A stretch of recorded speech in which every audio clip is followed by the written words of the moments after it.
I'm going to have to mute this just for a second so you can see it. But basically, you're going to record arm it. You have to map the input, record arm it, hit Command, space bar, and away you go. Although my spotlight's still on here, so. And then away you go. Now, of course, if you were trying to record at bar 9, beat 1, you need that prep. And then you're good. So essentially, that's recording. And obviously, it's a little loud. It's clipping because it's feeding the click back into the mic itself in this particular situation. But once that's done, if you wanted to create new playlists, you're essentially going to go here, hit New Playlists, title the playlist, and you get a new playlist option here. And there you go again. Allows you to go through this process again one more time. And then, of course, when you're done, you get to save it. Anything that you're recording in this instance actually shows up in the clip list off to the right, so you can see all the Vox 1s over here, those Vox 1 instances. And that's it for that particular section. Grouping tracks. So let's talk about grouping tracks. So let's just say that I happen to have a bunch of audio tracks in here. So I'm just going to import some audio. And let's pull in, let's see, I have some sessions on here somewhere. I should have some sort of,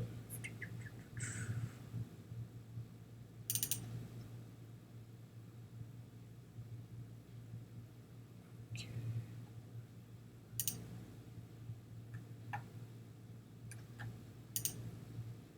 Oh, I know what I can do. Sorry, these are all virtual instruments. I'm going to bring in this, maybe. Yeah, it's fine. That works for me. All right, so I'm just going to import some audio. Oh, let's see. Do it. Hopefully, we'll get the.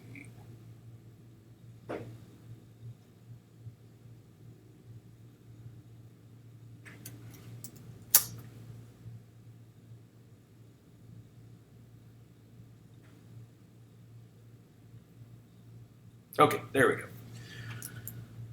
Now this is I've just brought in some, actually this is all MIDI from a session that I was doing with a different class, but you can see there's a bunch of stuff in here. So like real easily, looking at this, grouping tracks. Let's say I want to group my strings together. All I'm going to do is highlight the nameplates and hit Command G. And then all I'm going to do is, title it strings. And I want to make sure a couple of things. And you can see available, and then these are the ones that are in the group. So if I want to add something, if I want to add trombone, I just highlight it, hit add, and sling it over here. But one of the things you do have to be mindful of is you have to be mindful of that the group is set up for edit and mix, and that it has some parameters activated. So mute, solo, send levels.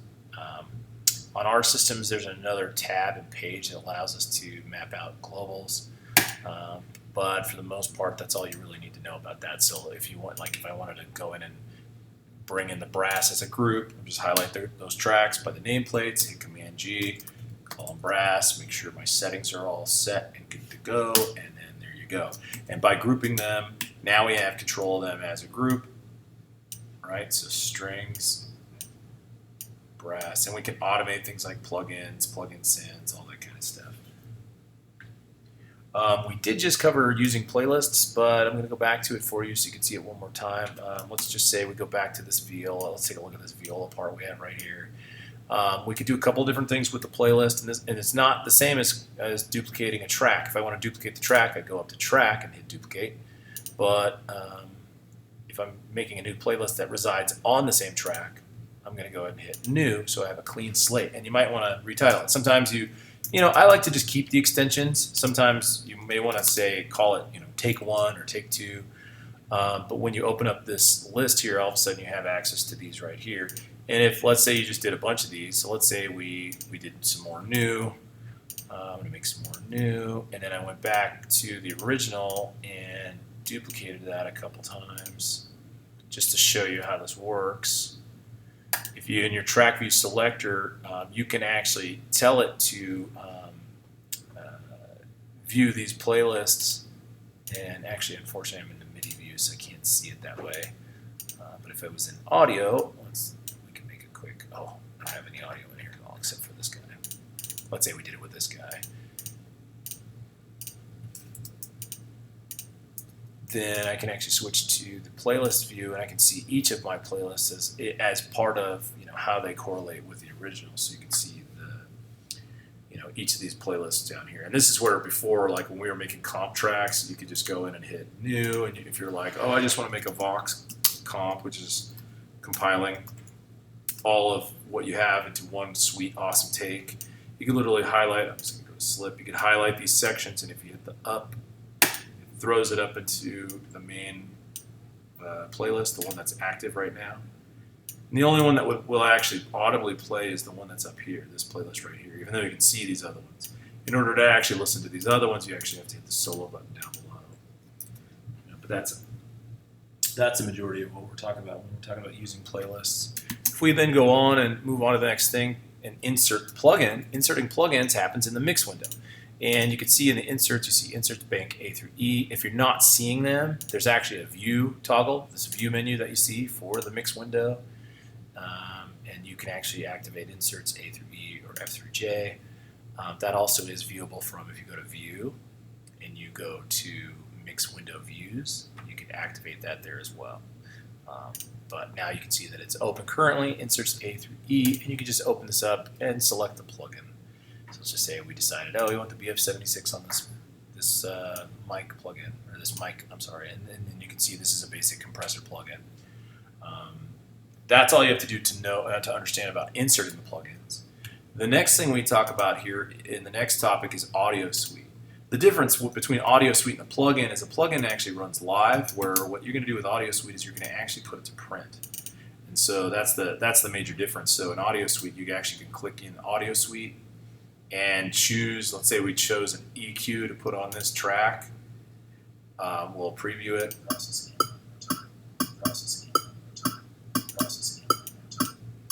Let's say we wanted to filter it.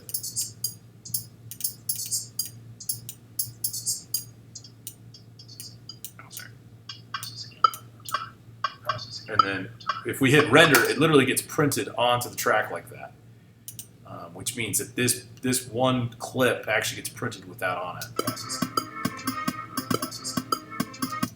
So it's kind of an interesting way that that's, you know, set up. My BPM or my click track. I think I brought in an extra click. Oh, he did. That's why. There we go. Right. So okay. So that's how Audio Suite works. Audio Suite actually is printed on the audio. You can't write audio to the Audio Suite information to MIDI though. So there's one downside to it. Let's talk about editing clips. There's a lot to be said about editing clips. One of the things that you have to focus on is your edit modes when it comes to editing clips. And so like if you look down on the list, there's editing clips, and then a few down is using edit modes. I'm actually going to talk about using edit modes now because it's a great time to talk about editing clips and when we're editing clips. A lot of times, you know, what you're looking for in editing clips is you maybe, like, let's say we're removing dead space or areas where there's noise. You know, there we go. But let's say we were looking at this clip and we're like, you know, we want all of these pieces of audio. A lot of times if it's dialogue, we want to get rid of all the spaces. We see all these gaps, and we're just like, maybe we want to just tighten this whole thing up.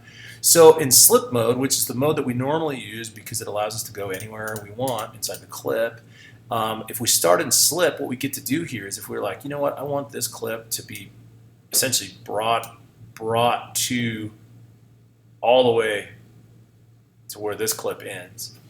What we could do is we could just simply slip into shuffle mode, right? And if we hit delete, it's going to shuffle everything leftmost so that everything's kind of a butt to the item or the clip that's next to it on the left. So it's a really easy way for us to, like, let's say we didn't want this little thing here and we just wanted this to be all nice and tightened up, to just kind of clean these up. Grid mode, of course, if we use grid mode, grid fixes us to a specific grid, right? So that we can only make selections based upon these actual blue grid lines that you see back here in the background. You know, so we're like fixed to the grid. The grid is actually specifically itemized, or like it's detailed and given its specific grid values based upon what typically it follows the main counter, so like what the main counter's on. So if it's in bars and beats, the grid's in bars and beats. And you can actually change that if you hit the grid menu over here. You can change it to minutes and seconds. And then even in that, you have to choose a resolution. So the grid resolution in bars and beats could go quarter note, eighth note, 16th, and you get to change those resolutions based upon the BPM. And it helps you kind of make your itemized selection. And then of course, lastly, when we're making edits here, if we wanted to use spot mode and I just use the grabber to move this, as soon as I try to grab it, it's going to say, well, where do you want to put it? Hopefully you remember dropping in sync points. A lot of times we dropped in sync points to map out exactly where we wanted things to fall in time. You could literally just type in a start point, and it's going to move that particular clip to that exact moment in time that we just had chosen. As you can see, it's shot out over there.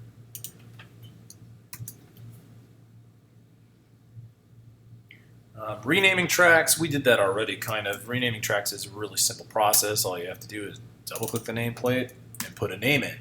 Okay, type whatever you want. The one trick or catch is that in order to move on to the next track or the previous track, we have to hold Command and either hit up or down. So if we want to retitle the next track without having to hit the next button over here, we just hit Command up or down. It kind of allows us to toggle through titling those tracks, nice and easy.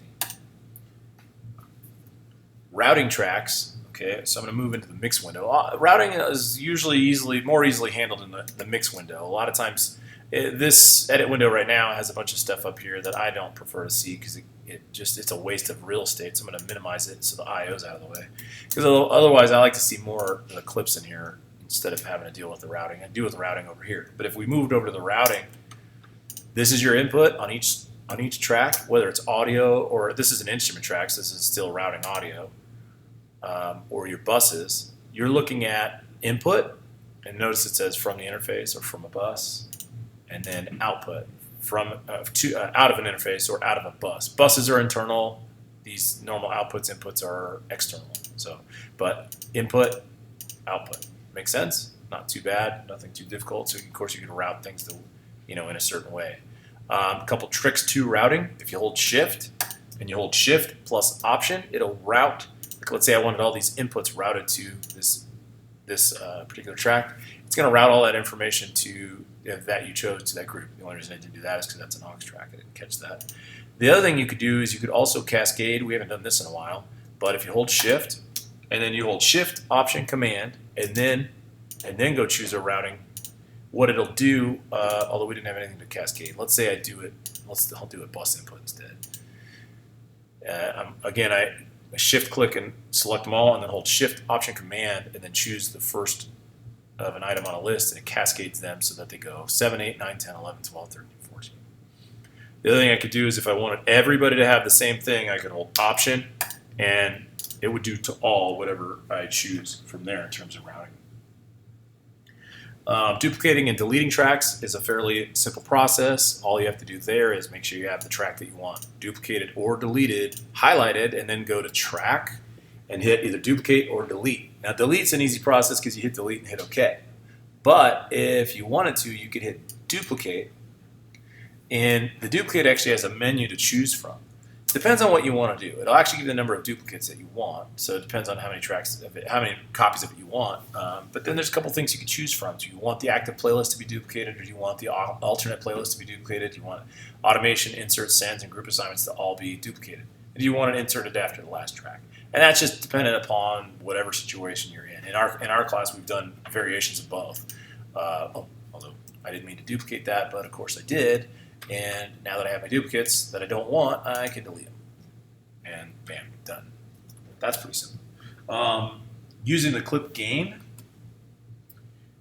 Using the clip gain is something that has to be activated in the view. If you go View, Clip, Gain Info, that is this little guy. It's like a little fader at the front end of every clip. It allows you to make adjustments to the clip.